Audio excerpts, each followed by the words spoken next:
बोलण्यासाठी आलोय आणि मला आज मला पत्रकारांचे मला फोन आले आणि त्याच्यावर त्यांनी मी याच्यावरती प्रतिक्रिया द्यावी म्हणून मला सांगण्यात आलं. त्याच्यामुळे मी 5 मिनिटं आपल्याशी हा विषय बोलणार आहे आणि संपणार आहे. खरं तर आता मला प्रेस घेणं किंवा आता काही बोलणं, कारण माझ्या मुलाखती झालेल्या आहेत, सभा झालेल्या आहेत, भाषणं झालेली आहेत, त्याच्यामधनं अनेक गोष्टी मी बोललेलो आहे. परंतु काल आमची जिथे सभा झाली शिवतीर्थावरती, तिथेच काल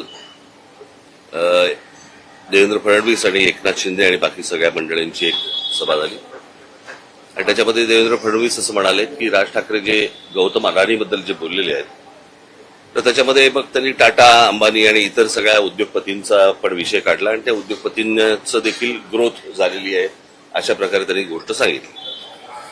मुळात मी माझ्या भाषणामध्ये पण मी ही गोष्ट सांगितली होती, हा विषय कुठच्या उद्योगपतीच्या विरोधातला किंवा उद्योग समूह किंवा उद्योग येऊ नयेत याच्या विरोधातला हा विषय नाहीये. विषय आहे की उद्या अंबानी असतील, टाटा असतील, इतर उद्योग समूह असतील, बिर्ला असतील, कोणी हिंदुजा असतील, अजून कोणी लोक असतील, त्यांना इथपर्यंत पोहोचायला साधारणपणे 50, 60, 100 वर्ष लागलेली आहेत.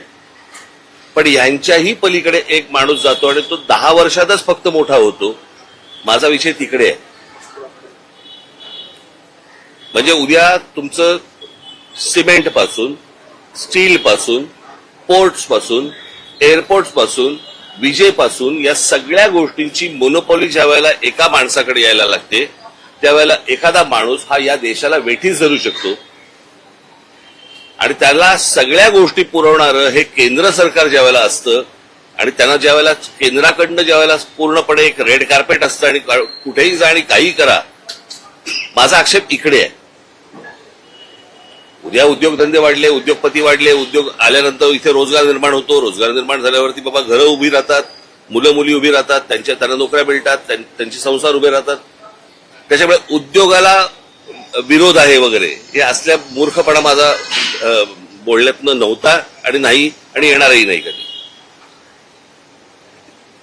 परंतु एक गोष्ट मला आपल्याला नमूद करू इच्छितो मी आपल्या समोर की या सगळ्या याच्यामध्ये अंबानी घ्या, टाटा घ्या, अजून कोणी उद्योगपती घ्या, बिर्ला घ्या, कोणी यांची एम्पायर स्वतः उभी केलेली आहे. यांचे उद्योग स्वतः उभे केलेले आहेत. म्हणजे आज जर समजा तुम्ही विमानतळ ही एक जर समजा गोष्ट बघितली तर 7 का 8 विमानतळ आज गौतम अदानींना देण्यात आलेली आहेत केंद्र सरकारकडनं आणि त्यातलं फक्त एक नवी मुंबईचं विमानतळ सोडलं तर एकही विमानतळ हे गौतम अदानींनी बांधलेलं नाही. ही दुसऱ्यांनी बांधलेली, दुसरे चालवत असलेली किंवा केंद्र सरकारच्या हातात असलेली ही सगळी विमानतळं आहेत. त्याच्यामुळे एक विमानतळ सोडलं तर दुसरं कोणतंही विमानतळ हे गौतम अदानीने उभं केलेलं नाही. पोर्ट्स याच्यामध्ये एक मुंद्रा पोर्ट सोडलं तर जेवढी पोर्ट्स आता त्या गौतम अदानींच्या हातामध्ये आता आहेत त्यातलं एकही पोर्ट हे गौतम अदानीने स्वतःहून उभं केलेलं पोर्ट नाही. ही दुसऱ्यांची पोर्ट्स होती. त्यांना गन पॉइंट वरती आणून त्यांच्याकडनं ही संपूर्णपणे पोर्ट्स विकत घेतलेली आहेत. ज्या व्यवसायामध्ये गौतम अदानी कधीही नव्हते तो सिमेंटचा व्यवसाय, ज्याच्यामध्ये ते कधीही नव्हते, याच्यामध्ये ते अल्ट्राटेक आणि अंबुजा आणि इतर ज्या काही कंपन्या आहेत या विकत घेऊन हा माणूस आज या क्षणाला 2 नंबरला सिमेंटच्या व्यवसायामध्ये गेलेला आहे. आज बिर्ला 1 नंबरला आहे, 2 नंबरला हा. गेल्या 10 वर्षामध्ये एक माणूस सिमेंटच्या व्यवसायामध्ये 2 नंबरला जातो, दुसऱ्यांचे व्यवसाय ठेचून, दुसऱ्यांचे व्यवसाय हातामध्ये घेऊन. पॉवरचं पण तसंच आहे, स्टीलचं पण तसंच आहे, अनेक उद्योग तसे आहेत. सो मला फक्त मुख्यमंत्र्यांना सांगायचंय की हा विषय हा कोणाच्या ग्रोथचा नाहीये.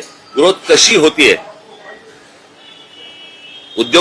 स्वतः उद्योगपतीची वाढ कशी होतीये, तर ती वाढ मला असं वाटतं समजून घेणं हे गरजेचं आहे. देशातल्या प्रत्येक नागरिकाने समजून घेणं गरजेचं आहे. उद्या हा एकच माणूस या देशाला वेठीस धरू शकतो.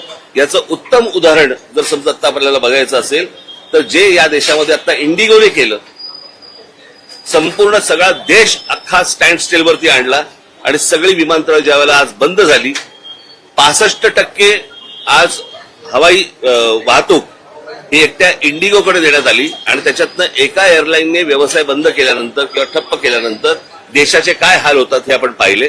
मला असं वाटतं हा धोका सर्वाधिक आहे आणि तो धोका मला असं वाटतं मुख्यमंत्र्यांनी समजून घेणं गरजेचं आहे किंवा त्यांना समजणं गरजेचं आहे किंवा अर्थात समजलं असेल पण ते आता सांगतील तरी कोणाला.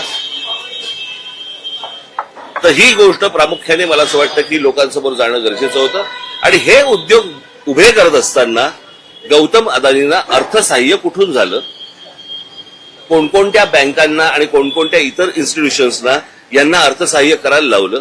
उद्या जर अशा प्रकारचं जर उद्या गोष्टी कोलॅप्स झाल्या तर नोकऱ्यापायी नोकऱ्या जातील, देश बर्बाद होईल आणि हा एक दिवस देश ठप्प होईल. माझा सांगण्याचा उद्देश हाच होता आणि एक ते टूल वापरून ज्यावेळेला महाराष्ट्रामधली शहरं ज्यावेळेला काबीज करायला ज्यावेळेला तुम्ही जाता, तो धोका मला असं वाटतं महाराष्ट्रासाठी खूप मोठा आहे. त्यावरतीचं माझं भाष्य होतं, हे मला तुम्हाला फक्त सांगायचं. ठीक आहे, धन्यवाद. काय कारण वाटतं? धन्यवाद. यूट्यूबवर सुद्धा रायगड टाइम्स सर्च करा आणि पहा रायगडच्या कानाकोपऱ्यातील प्रत्येक बित्तम बातमी.